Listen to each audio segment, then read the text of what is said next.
Lodra deputy commissioner office میں چیلم حضرت امام حسین علیہ السلام کے انتظامات کے حوالے سے ڈسٹرکٹ ایمرجنسی بورڈ اور ضلع امن کمیٹی کا مشترکہ اجلاس منعقد ہوا۔ ڈپٹی کمشنر عمران قریشی نے اجلاس کی صدارت کی۔ مزید دیکھتے ہیں ڈاکٹر کاظم عباس بلوچ کی اس رپورٹ میں۔ ڈپٹی کمشنر آفس لودرا کے کمیٹی روم میں چیلم حضرت امام حسین علیہ السلام کے انتظامات کے حوالے سے ڈسٹرکٹ ایمرجنسی بورڈ اور ضلعی امن کمیٹی کا مشترکہ اجلاس منعقد ہوا۔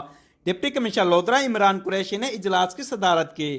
اجلاس میں additional deputy commissioner general Abdul Latif Khan, district emergency officer rescue 1122 doctor Syed Majid Ahmed سمیت دیگر محکموں کے سربراہان، تاجر برادری اور ضلعی امن کمیٹی کے ممبران موجود تھے۔ ڈپٹی کمشنر لودرا عمران قریشی نے اجلاس کے شرکاء سے خطاب کرتے ہوئے کہا کہ ضلع لودرا میں امن کے استحکام کے لیے سماج دشمن عناصر پر کڑی نظر رکھی جائے اور مسلکی مسائل باہمی رابطوں سے حل کیے جائیں۔